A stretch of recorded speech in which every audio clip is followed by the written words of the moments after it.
Welcome to the deep dive. It's fascinating how sometimes seemingly simple substances can have these incredibly complex, really precise applications in medicine, especially when you deep dive into some of the older texts. Absolutely. And today our deep dive is into exactly that kind of subject. Chininum sulphuricum. You might also know it as sulfate of quinine. Yeah. We're basically stepping into a specific homeopathic materia medica here. Right, which is essentially, for anyone maybe not familiar, is like a detailed guide to pharmacology text from that perspective, listing out symptoms and conditions for Yeah, these remedies. And our mission today really is to unpack Chininum sulphuricum, look at its unique profile, its reach therapeutically, but also get into the surprising specificity of the symptoms it was linked to. Okay. We want to explore not just what they observed it doing, but maybe get a sense of the why behind its uses and how these really detailed pictures were built up back then before all the modern tools we have now. Okay, let's dive right in because this first point is, well, it's quite something. It really highlights the approach in this materia medica. So while Chininum sulphuricum was clearly linked to malaria, the source points out something kind of counterintuitive. Okay. It says a dose in high potency. So, a very diluted preparation in homeopathic terms could sometimes actually stir up suppressed malaria, bring the acute attack, the paroxysm, right back. Yeah, that's definitely not what you'd typically expect from a treatment, is it? Not at all. But it fits this homeopathic idea, sometimes called approving, where a substance might provoke symptoms similar to what it's meant to treat. It sort of reveals its connection to that pattern. Interesting. And beyond malaria, its broader indications, they point to anything with really marked periodicity. Symptoms are returning like clockwork. Right. And also, notably, spinal sensitiveness. That comes up as a key general feature that suggests something more systemic going on. And the range of conditions they linked it to is honestly quite surprising. It crosses boundaries we'd maybe see as very separate today. Like what? Well, the source lists things like acute articular rheumatism, polyarticular gout, that's gout in several joints, Okay. pruritus, which is that intense itching, even chronic interstitial nephritis, a kidney issue. Wow, that's broad. It is. And also retrobulbar neuritis inflammation behind the eye, causing sudden sight loss plus circulatory things like Bretty vessels, and even hiccup gets a mention. Huh. Hiccup. Yeah. What's really insightful isn't just the variety, but this idea that one substance could connect such different conditions. It hints at how they were observing things, looking for underlying patterns, maybe. Absolutely. It really makes you think about how they categorize these precise observations. And when we dig into the specifics, system by system, you start to see just how meticulous these descriptions were. Okay, let's do that head first.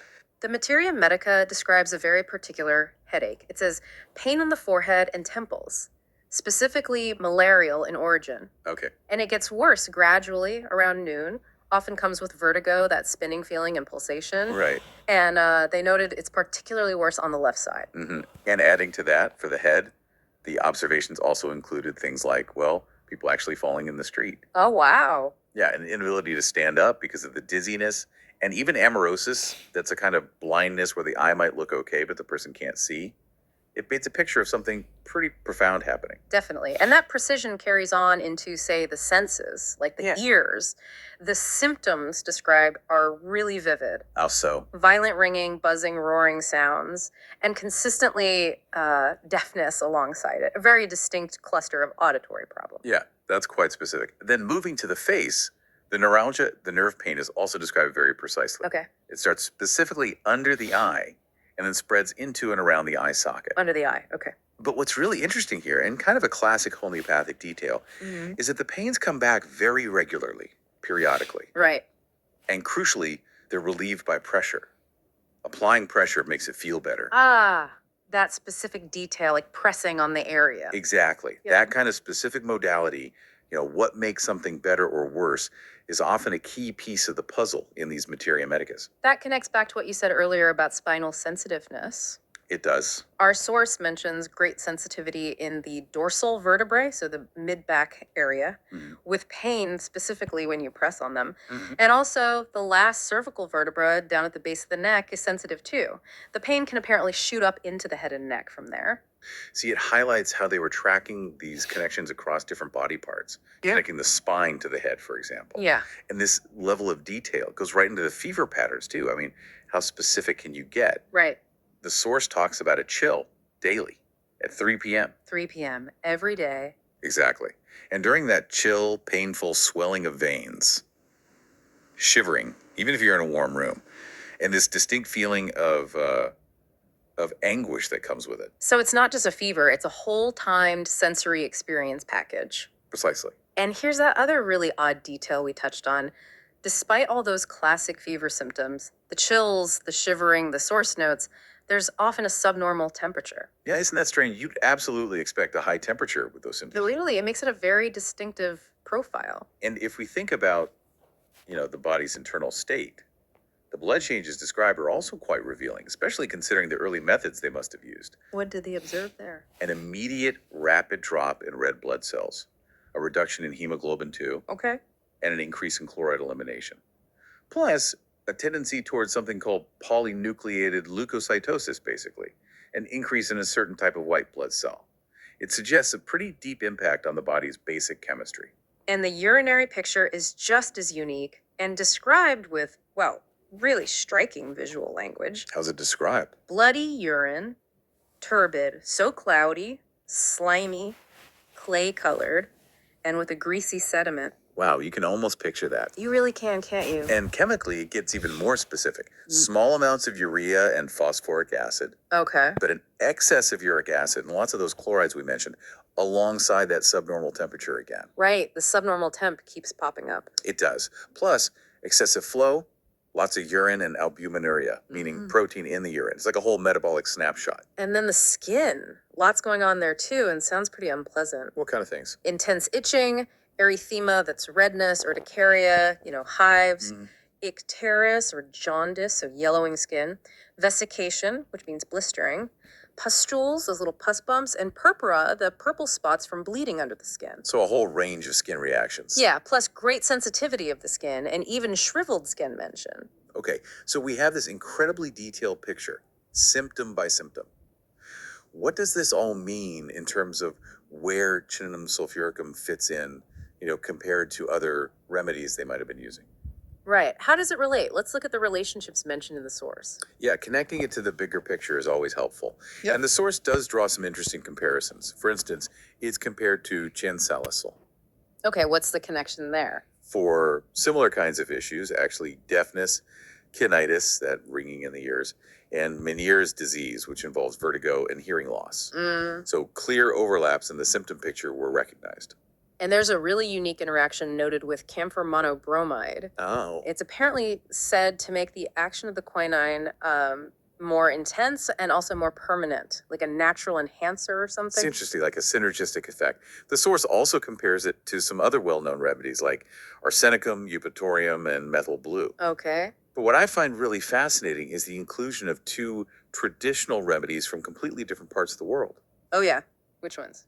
There's Baha, described as an East Indian drug, said to be almost infallible for intermittent fever, specifically the Corton type, recurring every fourth day. Wow. And it had its own specific symptoms noted: pulsating headache, bloodshot eyes, flushed face, enlarged liver and spleen edema. A very specific profile again. Exactly. And then there's Pamitano, a Mexican remedy, also used for intermittent and tropical fevers. So it shows they were aware of, or at least comparing notes with, remedies from completely different medical traditions, a kind of global perspective even back then. It really does. It suggests this cross-cultural observation of similar conditions and different approaches. And just to round out the relationships, for anyone curious about what might counteract its effects, the antidotes listed are Parthenum, Natrum muriaticum, Lachesis, Arnica, and Pulsatilla. Good to know. And finally, what about dosing? How did they suggest using it? The source mentions a range, from the first to third triturations. Okay, which involves grinding and diluting. Right, often with lactose or something inert. But it also mentions using it in the 30th potency and even higher potencies. They're quite a flexible range, Yeah. suggesting different approaches or maybe different uses depending on the dilution. Seems like it. Well, we've certainly taken a quite an insightful deep dive into Chininum sulphuricum today, uncovering that surprising idea about potentially arousing suppressed malaria. Yeah, that was unexpected. And just the sheer level of detail in its symptom picture. From those periodic headaches that get better with pressure, to the very specific timing of chills, the weird subnormal temperature, the look of the urine. It really underscores the meticulous, almost obsessive level of observation that went into creating these historical materia medicas. Early. The incredible detail you find in texts like this, it just shows how deeply these early observers were trying to understand the unique ways a substance interacted with the body. And often, yeah, finding things that seemed counterintuitive, things that challenged what they thought they knew. That's how these complex profiles got built. So, as you're thinking about all this, here's maybe a final thought to mull over. How could this kind of precise, really granular understanding of individual symptoms, even tiny details like the 3 p.m. chill time or pressure making pain better, how might that kind of detail be crucial for finding effective solutions in, well, in any complex system, not just medicine? Hmm. This historical focus on the unique symptom picture in each person, which is such a hallmark of these materia medicas, it's almost like an early form of personalized thinking, isn't it? Matching the approach not just to the disease name, but to how it actually shows up in that specific individual. Yeah, it really is all about those details, isn't it? A fascinating perspective.